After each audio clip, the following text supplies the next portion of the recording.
So we're joined with members of the technical staff of the Reggae Boyz. To the immediate left, we have head coach Hamer Hallgrimsson. In the middle, the assistant coaches John Wall and Maron Gordon. And to the far right, goalkeeper coach Gudmundur Hreidarsson. Coach Hallgrimsson, let's start with you. How has this camp been, the October window for Jamaica? The planning, the preparation, the camp? Well, the camp in general has been quite good. Of course, task completed, winning or qualifying for the playoff game in November. That's the main objective. We want to win the group, so we're planning that for tonight. Taking 3 points from the match against Haiti. So, in general, camp okay. Of course, planning and the execution of it was maybe not perfect. Was not perfect. We had some flight issues. Players didn't show up. We had an injury in Grenada, so Taywan needed to go back to New York. We brought him some players here to Grenada. We didn't think it was worth it, if I can use that word, to fly them into Grenada. It's tricky, and it was late, so we decided to get them in here to Trinidad.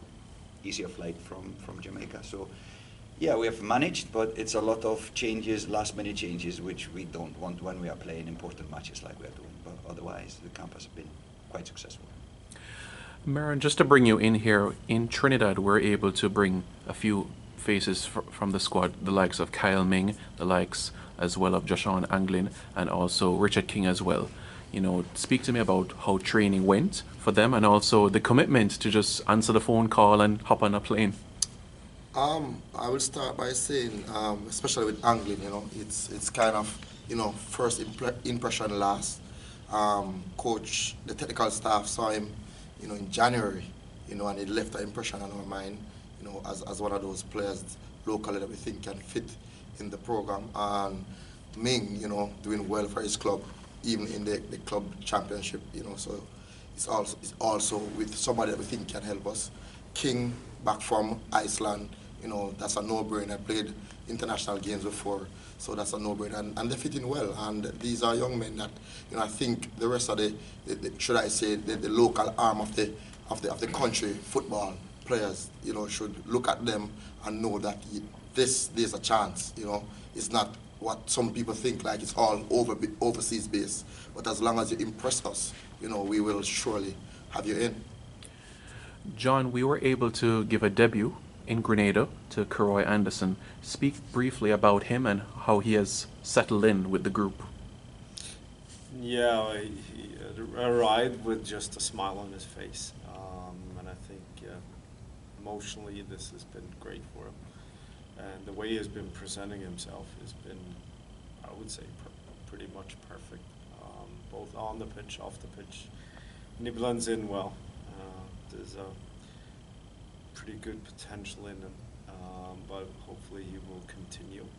But so far it's been impressive. And Gumi, on the goalkeeping side, Andre Blake, Jamali Waite and Kemar Foster, how has it been working with them? Kemar, we know, was in Jamaica in September and now this camp. How has it been with the three goalkeepers? They have worked together before. Foster was with us as well in the last camp when we had some injury problem or sickness problem. And so it's always the same. They are pushing each other professionally and also on and off the pitch. Then they are supporting each other. Doesn't matter who's playing. So it's a good, group of working with, and the quality is there. And as you have seen in the game, we are happy with what they are distributing to the pitch. So generally, it has been a good camp. And of course, you mentioned Konya, Boyce Clark, and unfortunately he got injured on Tuesday. He was in the warm-up for a cup game, which we thought was important game for him to play for the future, for his future. But he will hopefully come stronger back in the coming weeks. And coach, coming back to you here, the November window, we've already qualified for the quarterfinals, but I'm sure preparation has already started for the next window of games in November. Is it possible if you could touch briefly on those plans for the next window of matches? Yeah, firstly, we know that we will play our first game at home, so the camp will start in Jamaica. The first game will be in Kingston, so I hope Jamaicans will come in numbers to support the boys. These games will be the most important. The Reggae Boyz have played for a long time, so it qualifies the team for the Nations League, but it also can qualify them for the Copa America next summer. So huge games, a lot of or two really big rewards if we do well in these camps, and hopefully the Jamaican people come in numbers and support us and help us to win these playoff matches. And of course, coach, you would have seen September we played Honduras and Haiti at home, and you would have seen the fans and the noise and the support, and you'd want and hope for the same atmosphere when we play at home in November as well, to push us, give us that push over the line. Yeah, we're always trying to improve, and I hope we will improve that even in November, because it has more leverage on it to play well these games more. Yeah, it means more if we win these two games. So again, hope people come and support them, because they really deserve. I think we have, and the boys have improved, not only on the pitch but also off the pitch. So yeah, I hope that the fans will see that and recognize that and support them and push them over the line in these playoff matches. And to John or Marion, either one of you can jump in. The next opponent in the quarterfinals, preparation has already started, and these opponents, we would have played some in the Gold Cup and some we would have started our preparation as well. So it's not going to be unfamiliar territory going into the quarterfinals. No, I think you kind of answered that by taking that question in a way, Simon. But true, but it's an everyday thing, and obviously it's this window that needs to have some refreshments on, I would say, Maron. So updating ourselves on that, depending on the players' personnel, availability and everything. There's a lot of factors to consider. So I would say the scouting is not just what you do, it's what you constantly do, as well as internally as well. So not just the opponent, but ourselves too. Yeah, because even just us, challenging ourselves to be better, as a technical staff, how we can be a better technical staff. We always even, evaluate ourselves and even mark ourselves very hard in the way we do things. So even that, going into that round where we're going to play the top four, one of the top four teams, we have to be better as a technical staff to push the boys over that edge. And coach, looking ahead, November 2 matches, and 2024 has the potential to be a very busy year for Jamaica. Are you excited by what lies ahead, especially with World Cup qualifying coming up very, very soon?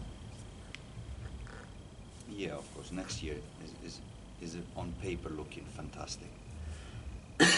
But we need to do our task to get it, to win it, to complete the possibility of joining, for example, the Copa America next summer is a huge advantage to a team working for the Gold Cup, for the World Cup in 2026. So just playing in tournaments like these not only gives the players and the staff kind of the experience to take part in big competitions like Copa America and the World Cup, but it also gives us a chance to work with the players for a whole month or even more next summer, because the window prior to the Copa America is the Nations League window, so probably we get 10 extra days prior to the Copa America. So yeah, a lot of time, and this is the only time and only chance for coaches to work with players for such a long time, and you can do every day a little bit to improve the squad working forward. So it's an important time and a lot to, yeah, and we recognize how important it is for us as a team, as a unit, to use, to grow. So yeah, we know the importance of it.